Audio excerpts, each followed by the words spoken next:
What's the truth about Kirby Smart?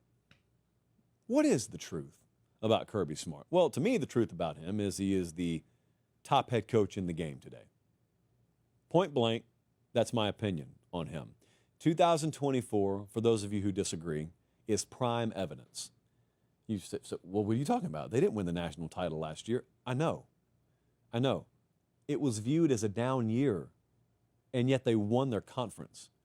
That's the standard that Kirby Smart has set at Georgia. It was never like that at Georgia before, and I don't think it's ever been like that virtually anywhere other than where he used to work before he took the head job at Georgia. It just insane to think about the vibe around Georgia last year. Like half of your buddies who really love college football would tell you, Georgia sucked last year. Yeah, but they won the SEC.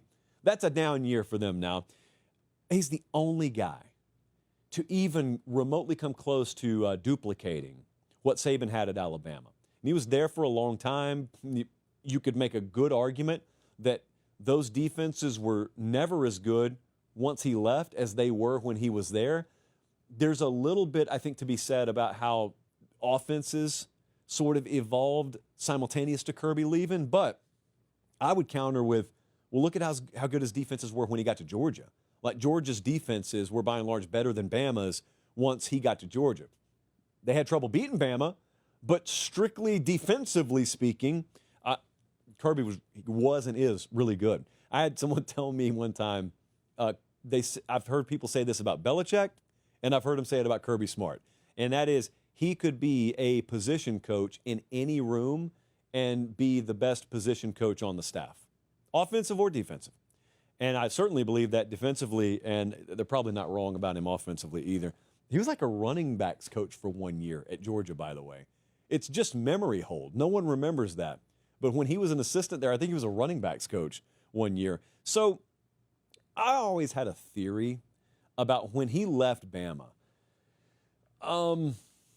Maybe he'll tell this story one day. I don't think Saban would tell this story. It's not like the other rumors about him leaving there, the recruiting boards and whatnot, which is absolutely true, by the way.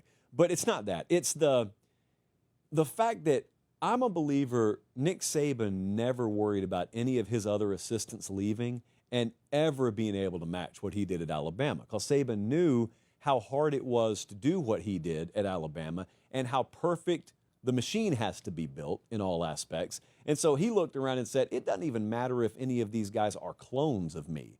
They're never going to go anywhere and get it set up the way I got it here. However, I do believe he always thought deep down, if there's anyone who's close to being like me, it's Kirby. And then if he were to ever look out across the horizon and see programs that if the right guy landed at the right time, it could match Alabama, Georgia was one of them. So Kirby takes Georgia, and I always believed Saban looked at it as not being threatened per se, but there was a little bit of an uh-oh factor there, and he was right to feel that way. Now, he still rattled off a 5-1 record against him, but I think it's a huge testament that was the only one out of all these assistants Saban lost. Still up in the air on Sark, but out of all those other assistants that Saban lost, all of them got head coaching jobs. Kirby was the only one where you even came close to looking and saying, man, he's built Alabama. He's built a replica of Alabama. But that's not the big takeaway to me, and it's not the time, for history to tell this story. But the big story, like the first thing I think about when I think of Kirby Smart is it's tough to properly state the impact he's had on Georgia if you're not from the state of Georgia. Everybody knows he's won a lot. Everybody knows he's won conference titles, a couple of national titles, but you got to understand, I grew up in Georgia, and I watched for a long time. Georgia was bad for a little part of my childhood, and then they got pretty good, and then at any given point, they may have been the best team in the league under Mark Richt, but there was this feeling. It was the same way with the Atlanta Braves versus the likes of maybe the New York Yankees. They were good enough. But there was not a willingness to go over the cliff. There was not like a rabid willingness, just cut your head off to get ahead, the way that the northern teams played in baseball or the way maybe some other teams were playing in college football. But Georgia folks didn't know any better. Georgia folks kind of never had the scale of greatness in their past against which to measure their present self. They won a title with Vince Dooley in the early 80s. Many of them either weren't around or had long forgotten that era. The sport had changed entirely. So, like, you didn't have greatness in your recent past to measure yourself against. So all you had to go on was, hey, we got Mark Richt. We're winning a lot of games. Let's go bark in some folks' faces. We're great. But they weren't great. And then Urban Meyer came into Florida, and Urban was great for a short period of time, and Florida was, and they won championships. And then Saban came to Alabama, and that was a prolonged period of greatness versus the very good that was in Athens. And so I think the big takeaway was when Kirby got that job, not only did he take the job and not only did he eventually start winning, but before he did that, he convinced Georgia that good enough was not enough. And that will pay dividends long after he's gone from there, because he showed them that there were rungs above them on the ladder that they had never thought to try and reach. And not only did he do that, he had the gravitas, he had the name recognition and the reputation at that point to be able to walk in and say, you're not what you can be. I'm the right guy to get you there, and here's what I need. And unlike his predecessor, he got yeses when Mark Richt had gotten no's, or maybe Richt hadn't even known to ask for certain things. Let me cut in really quick and ask, look, prayer hands, please subscribe to the channel if you haven't already. And if you think you're subscribed, check and make sure. Over 50% of you aren't. It's free, it doesn't sign you up for anything, and it helps us keep the show free, college football year-round, the way God intended it. All right, back to the clip. And so not only did Kirby build the machine, he got the pieces that it took to build the machine. And then he did that. And that impact matters because once he leaves, that could be next year or next decade, but whenever he leaves behind a program that is like much, much more equipped to be a turnkey winner no matter who's there than it was prior to his arrival. That will always be the big takeaway with him. That'll always be the truth about him in my mind, no matter what else he does there. He could win another title or 5 or never win another one.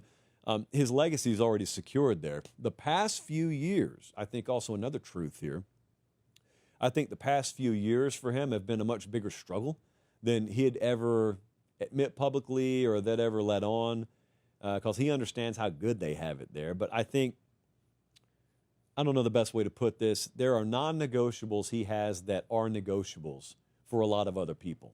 The way you practice, the way you recruit, the critical factors that define your program. I think a lot of places out there have bent on some of those out of perceived necessity because of how the sport has changed around them. And Kirby Smart has tried as best he can to not bend on any of those. And so you still try and practice the same way you always have, but you don't necessarily have the quality depth that you used to have. You try and hold yourself to the same competitive standard. You try and run the same thing defensively, fairly complex. Well, you know, a few years ago, you were looking at a first-year guy coming in, and unless he's a true superstar, it's going to be a couple of years before he's in a starting role for Georgia. Well, now their first-year players are littering there too deep. So what do? Do you sacrifice the principles and values of what you want to do defensively, and do you simplify things so that you flatten the learning curve a little bit? Or do you just say, this is the way we do it, and if we go down, we're going to go down doing it the way we do it? Are we still going to practice the way we practice? Are we still going to recruit the way we recruit? Are we still going to hold guys to the same standard? I mean, is this place going to be an absolute nightmare for you Monday through Friday so that you play the way we want you to on Saturday? I think it's been a struggle. He's not the only one. I think he's just probably in the highest profile of positions, and he's a guy who's had to deal with crying on the yacht a little bit, as he would put it. I think that's a big truth. Now, the next chapter of that is, well, what do these changes across college football mean for a program like Georgia? I don't know. But I kind of along those lines, this is nothing I haven't told him privately, so I'll say it publicly. I strongly think Kirby Smart's voice is one that we need to hear a whole lot more of. He's extremely wise. He's well versed in a lot of the critical issues that face this sport. That doesn't mean you'll always agree with him. It doesn't even mean I would always agree with him. But when he speaks from an informed place. He has seen it done a lot of different ways. He's built a monster at Georgia, but also because of that, he's like one of the Apex faces and one of the Apex programs. And so we have what we call consequences of success on the show, a lot that you only ever deal with once you're a high-level winner, and he's dealt with them. But he also, he's on the rules committee, so he's intimately involved in a lot of conversations on that front. He's one of the most respected voices in the sport, and the thing about it is for a long time, everyone just looked at Nick Saban, oh, what's he going to say? And Saban was like the godfather that spoke for everybody, but he's not a head coach anymore. So even if he speaks, it doesn't carry the same weight that it used to. So one of the questions I had when he retired is, which voices fill that vacuum? Frankly, I think a lot of guys have been very hesitant to accept that role. And it's not in their contract that they're required to, but I do view it as their responsibility to grab some of that rope. Because here's what happens. In the absence of people like Kirby Smart speaking up for the sport, clowns speak up instead. In the absence of, strong, informed leadership, whether it be head coaches or otherwise, you see what can happen when the wrong hands get on the wheel and the wrong voices get close to the microphone. So the truth about him from my perspective is also I'd wish he'd speak up a lot more about things that extend beyond just Georgia. Now, he'd look at you and he'd say, I got enough on my plate here. And he's not wrong about that. I don't think it does anything but help the sport for guys like him to speak up more on big picture issues.